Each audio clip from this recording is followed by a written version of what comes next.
Káàbọ̀, mo kí yín o nílé lóko lọ́nà lẹ́yìn odi pé ọ̀dẹ̀ ò dùn bí àjíǹde ara yóò máa jẹ́ fún wa o. Gbogbo ọmọ Nàìjíríà mà ti pahùn pọ̀ o, kódà látàrí pé Trump fẹ́ wá, bó tilẹ̀ jẹ́ wípé àwọn kan ń lo irọ́ ni àwọn ò fẹ́ kó wá, kinní kan ló ń bọ̀ wá kó jẹ. Ṣùgbọ́n ẹ jẹ́ kí n gbé yín débẹ̀.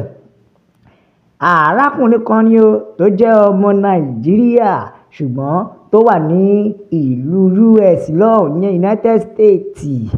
Ó ti sọ̀rọ̀ sórí afẹ́fẹ́. Ó ní ẹ gba Trump pẹ̀lú àwọn ọmọ ogun ẹ̀ lálejò ní Nàìjíríà kálàáfíà kó lè dé. Bẹ́ẹ̀ ni o, US based Nigeria ó sọ fún ìjọba Nàìjíríà. Ó tún wá fi kọ́má sí o.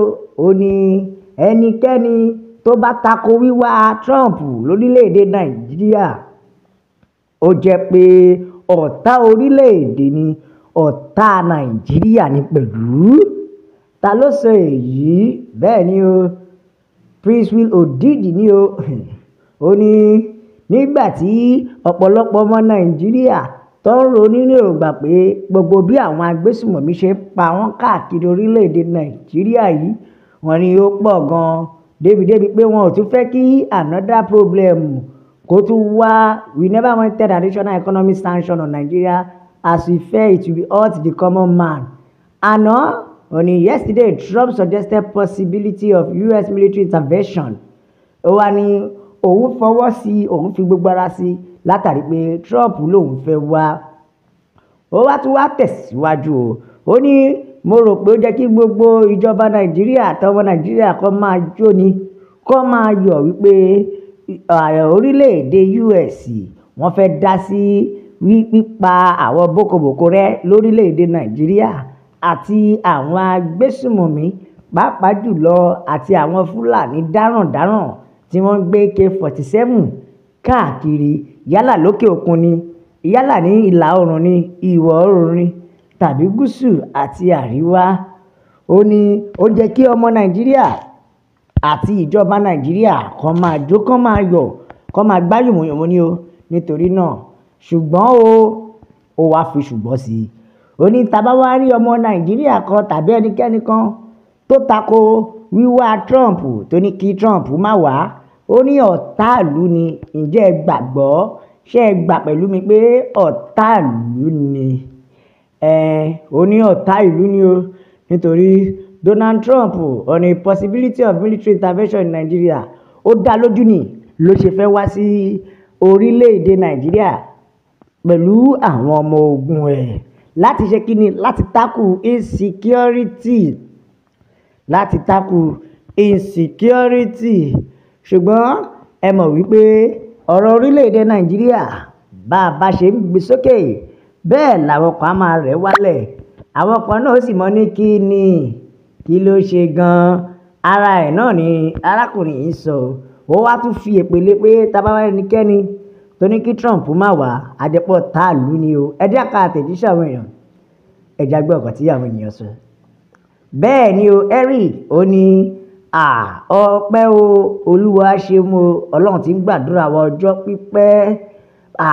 Ààrẹ orílẹ̀-èdè US Trump wọ́n ní kẹ́ ẹ pẹ́ láyé o, nítorí pé a ti ń retí yín láti wá gbà wá lọ́wọ́ àwọn agbésùmọ̀mí, lọ́wọ́ àwọn dáràndáràn tí wọ́n pera wọn ní Fúlàní. Bẹ́ẹ̀ lọ́kàn ni ó tọ̀rọ̀ ni ẹni tó bá tako wíwá Trump ó jẹ́ ọ̀tá ìlú. Bẹ́ẹ̀ ẹ jẹ́ ká Olújìmí tó sọ̀rọ̀. Ó ní ṣe rí ọmọ ogun Trump US ó ní kó tètè yá wá o, kó tètè yá wá nítorí pé ó ti ń pẹ́ jù. Ẹ má fi falẹ̀ nítorí omi gbóná ò gbọdọ̀ pẹ́ lẹ́nu, bẹ́ẹ̀ lọ́wọ́ ò gbọdọ̀ pẹ́ ní ìsàkéèké. Pàápàá jùlọ ṣe rí àwọn afẹ̀míṣòfò tá a mọ̀ sí bókobòko, àwọn agbésùmọ̀mí, àwọn Fúlàní dáràndáràn, àwọn ajínigbé tí ó jẹ́ wípé wọn ò láàánú ọmọ èèyàn rárá.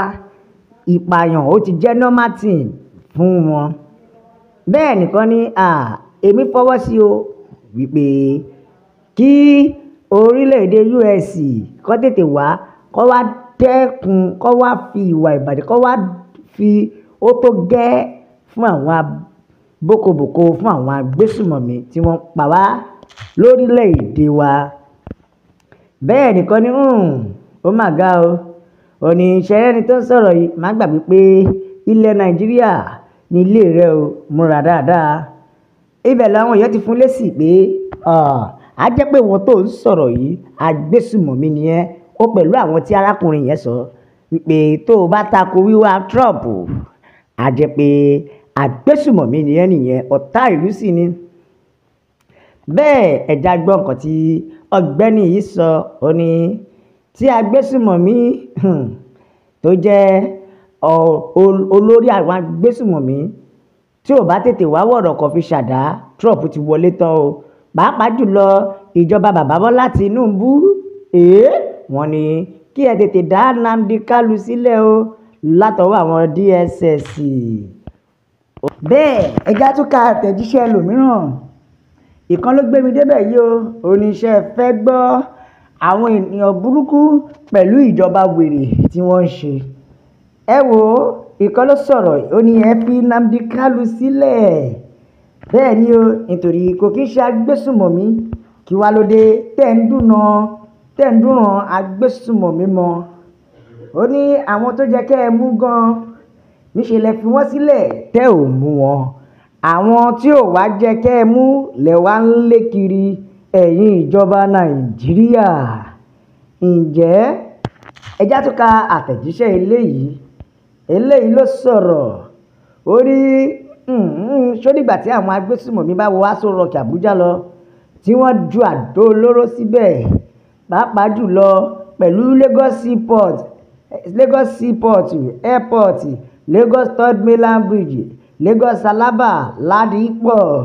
Ó ní gbogbo àwọn ibi tó mú wọlé fún ìjọba Nàìjíríà, ṣó dìgbà tí agbésùmọ̀mí bá wọ bẹ̀ tó di pé wọ́n bà gbogbo ẹ̀ jẹ́ lẹ́ máa tó mọ̀ pé ó yẹ kẹ́ ẹ gbé ìgbésẹ̀. Ṣẹ̀wárí pé àfi kọ́lọ́run kó kó wa yọ ni o. Àfi kí Ọlọ́run kó gbà wá lọ́wọ́ ìkà àwọn aráabí. Ìdí nìyí tá a fi sọ wípé kí Trump tètè yá wa o láti lè tètè gbà wá, nítorí bí bẹ́ẹ̀ kọ́ àwọn aráabí yìí wọ́n láwọn ò ṣe ju bó ṣe wà lọ. Wọ́n fẹ́ múlẹ̀ ọlá kó sọ dàbòrò ni, ṣùgbọ́n Ọlọ́run ni ò ní gbà fún wọn. Tó a ò wá nírí jù bẹ́ẹ̀ lọ, nítorí a máa bẹ bẹ́ẹ̀ níbẹ̀ ṣú ni àtẹ́lẹsẹ̀ yìí ò má bẹ̀ náà o. Gbogbo ẹni tó wá láòní dé, ó máa láòní dé bá la fi ń kí yín wípé ó dàbọ̀.